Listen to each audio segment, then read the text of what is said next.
Hi, Dr. Cory Carroll. Normally when I take care of my patients, I'm in an office setting, which is in my city, in the office. I've got an exam table, scope, stethoscope around my neck. Today, I'm actually, to me, going to the root of what I think is critical, and that's the food that we eat. I'm at Grant-Farms, and I'm going to be talking with Andy Grant, who's a farmer. And what we're going to try to do today is to talk about the critical component of the food that you need to be healthy, but more importantly, where that food's coming from and how it's grown. I'm with my good friend Andy Grant, and I'm here where health begins.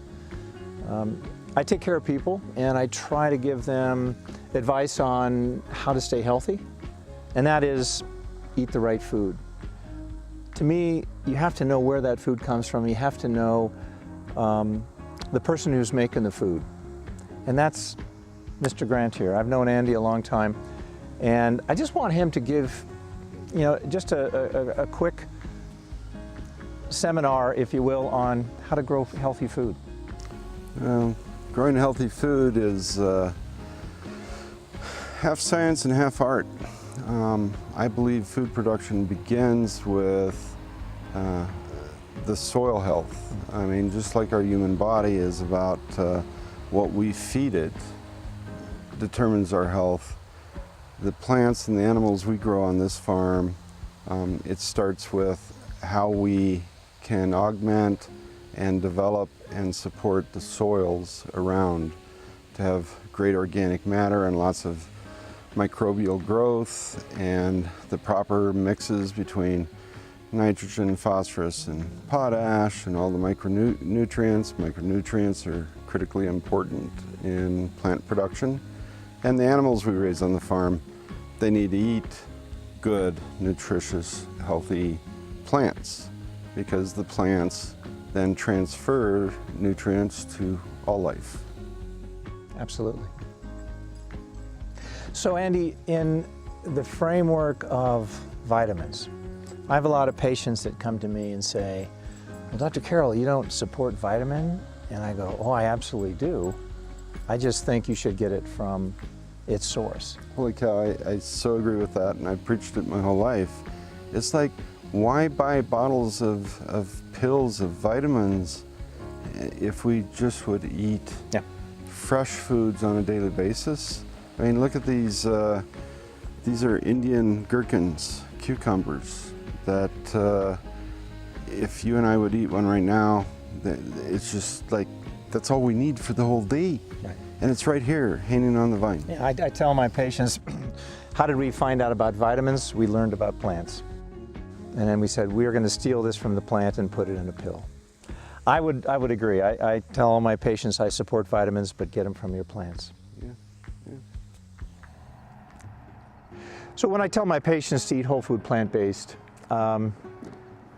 as we found out, it's critical where you get your food from. Another component of it is the actual local farmers. What I love with this community-supported agriculture, CSA, is that we're buying foods from a local farmer, and with Andy Grant and Grant-Farms, we get that year-round. So tell me a little bit about how you see this CSA and Andy Grant and Grant-Farms, making this happen and keeping it happening in Fort Collins. Yeah. So, I'm a lifelong, passionate vegetable grower who, from an early age, I saw the insanity of using chemicals in food production. And so my whole life I've farmed in northern Colorado, and we raise vegetables, like tons of vegetables all around us. And we've also learned to adapt to the climate system and the seasons to raise things that are ready right now, like we have boatloads of tomatoes and eggplant, but also storage crops. Sure. By supporting a local CSA, there are seasonal CSAs. There's several of them around Fort Collins and in northern Colorado, but ours is a full year CSA, and you're supporting local agriculture, local food. In the wintertime, we access food from other partner growers. from other areas, which is the reality of living in a four-season climate. We can't grow lettuce in January in Colorado, but people are supporting a local food system.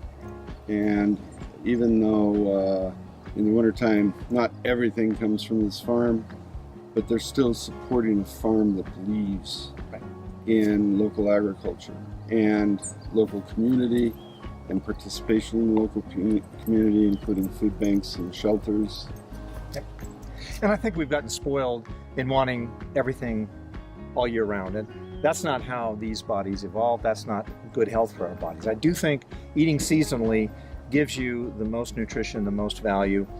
And if you do it locally, that's just the biggest benefit of all, because you're getting foods that come from your place. You're helping farmers that basically need help. And I think we need to do more of that. Yeah. You can't get produce like this anyplace else. You can't get it in conventional stores, even how hip and cool they are. You can get it from farmers direct. And the CSA model helps the farmer. Some people think farmers markets, I can support the local farmer by going to farmers market. That's an undependable source of revenue for any farmer.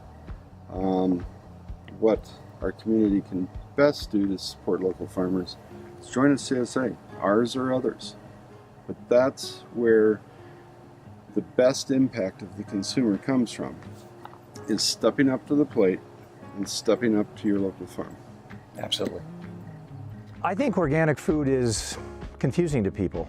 My fear in health, in the healthcare business, is autoimmune disease, cancer. Now, we don't know what causes these things. We know chemicals contribute to that.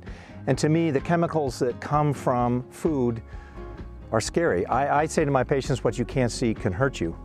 I actually don't want to eat a piece of kale without some holes in it, because if I know insects are eating on it, there's nothing on there to kill them. I would rather have the hole-filled kale in my body than a perfect tomato or perfect. So this is my take on it. Speaking to Andy, there's some additional, I think, critical information on why herbicides, pesticides, fungicides are bad. Yeah.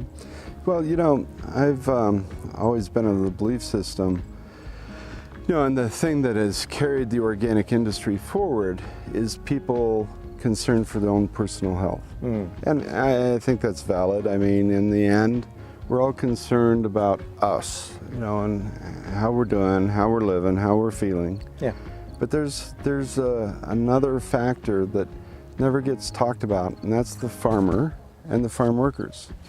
And if people are concerned about pesticide and herbicide residues in their food, imagine that us on the farms are dealing with the direct raw chemicals without the advantage of time to reduce out the chemical reactions. Sure.